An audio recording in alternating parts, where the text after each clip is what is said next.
add a tom, just one more.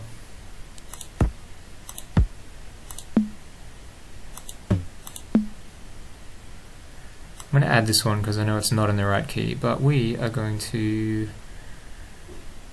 collectively find what key it's in and then change it to our key. So we're in the key of G. Let's put a spectrum on our drum rack, and only so we're listening to our new sound. Oh. Actually, I don't think we've put on anything of our new sound yet. Oh. Where did our new sound go? This is actually why I don't usually use drum racks. I usually just put them all into the arrangement view and then just minimize them all.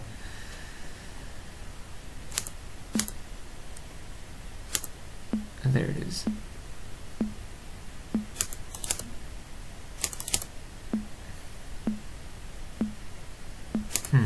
Okay, some reason that's on beat 2 and 4. Ah, right, okay, yeah, I see what I did there. I added it to this snare, to what the snare was.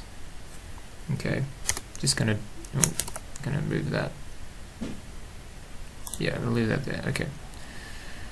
Sorry about that, guys. Okay, so, where were we? Finding out the key of this new little sound that we've added.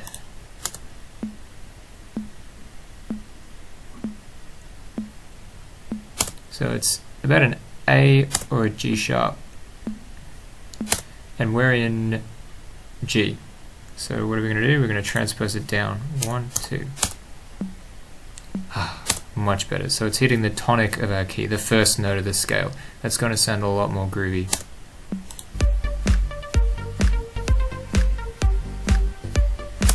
Now obviously we're not going to have it on 2 and 4. Where should we have it? Maybe just before the end of a 4-bar loop.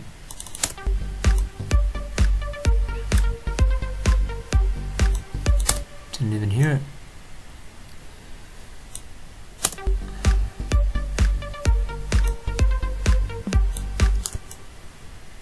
Put it on the last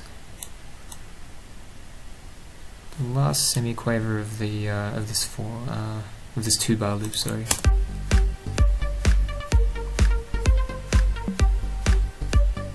Yeah, it sounds okay.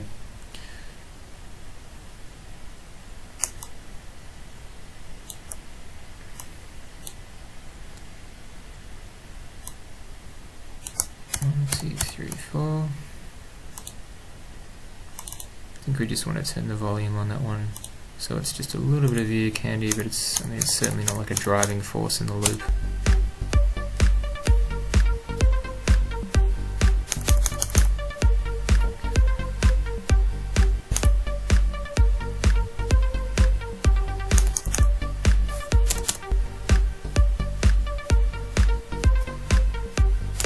Yeah, to be honest, I really don't like this sound, but anyway.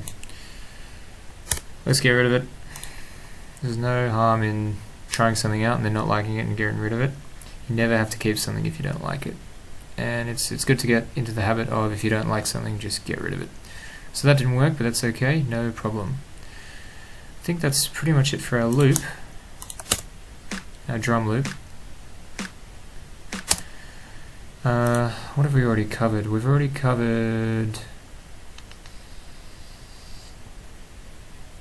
EQ and Reverb, so we're going to add those to these now.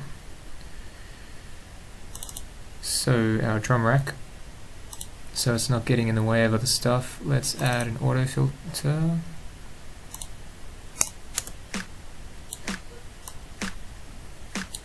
Why isn't it working? Let's get rid of the spectrum.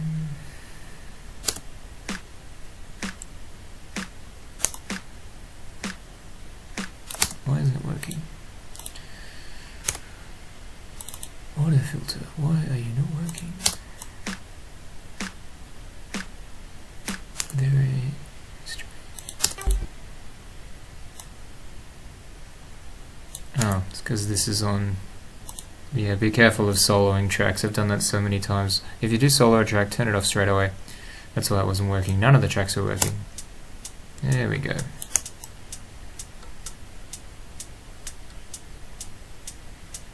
So what we're looking for is the point in which the loops don't lose their character, but we can get rid of the the stuff down low because we've got really powerful basses and things happening there, and we don't want these muddying up that kind of those frequencies.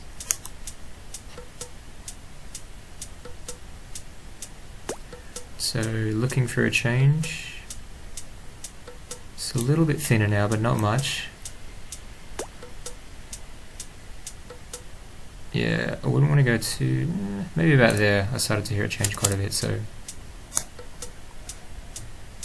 I think that's about as much as we want to do. Same with the clap.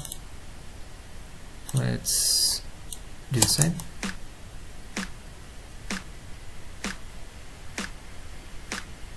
Whoop. Okay, about there. Alright, let's do the whole lot.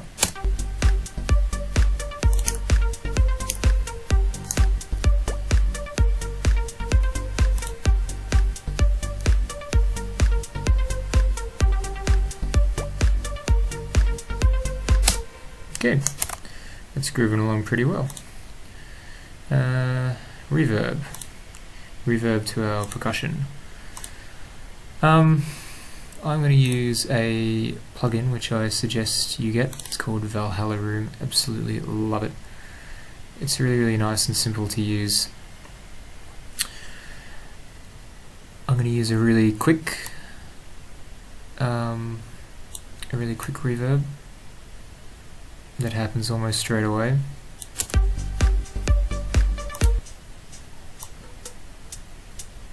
So that's 100% on. Because the percussion sounds are happening very quickly, obviously you don't want a really big, long reverb that's going to go on for seconds and seconds. Like maybe if you had like a really long droning pad in like a more of a like a calmer piece in the middle of a trance track or something, or if you want like a really long reverb with lead. With percussion, the reverb needs to be very short. It needs to happen very quickly and just add a little bit of sparkle to the sound. Okay, so super short.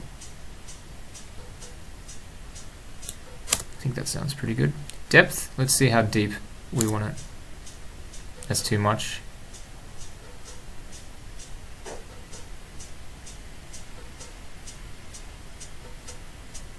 And then that sounds like the reverb doesn't even do anything, so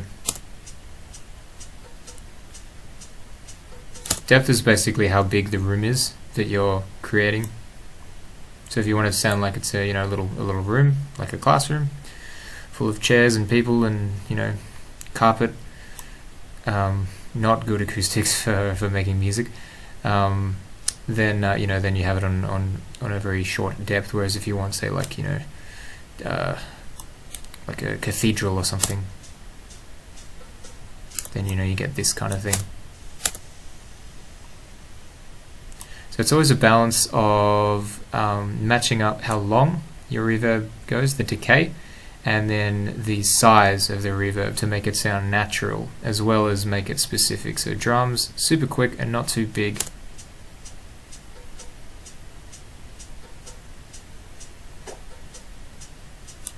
I think that sounds pretty cool. Now we don't want it on 100% because the drums lose their, they lose their dryness and they go to the back of the mix, and we want the drums to be right in the front of the mix, although not sounding dry. So it's this comfortable balance. So we're going to dial it in from nothing, from dry to wet.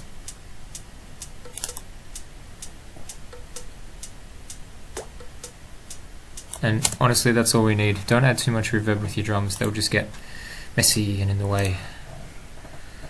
I'm going to copy this. Actually, no. For the clap, I'll use the stock standard reverb, because to be honest, the reverb in Ableton is awesome. Like I like that other plugin just because it's got a lot of good presets and it's really easy to use. But so is this one. So let's use the actual Ableton one. I'm going to turn off all this stuff. Can go through that at a later date. some stage. For now, let's put it on wet 100% and see what our reverb sounds like. So it's too long. It's getting on the way of this beat 1, which we don't want that. We don't want our reverb getting in the way.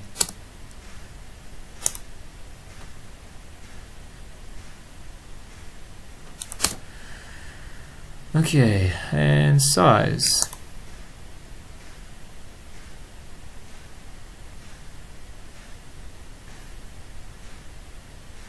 Probably about where it was.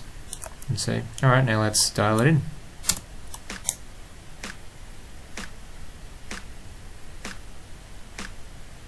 That's probably it. Let's have a listen.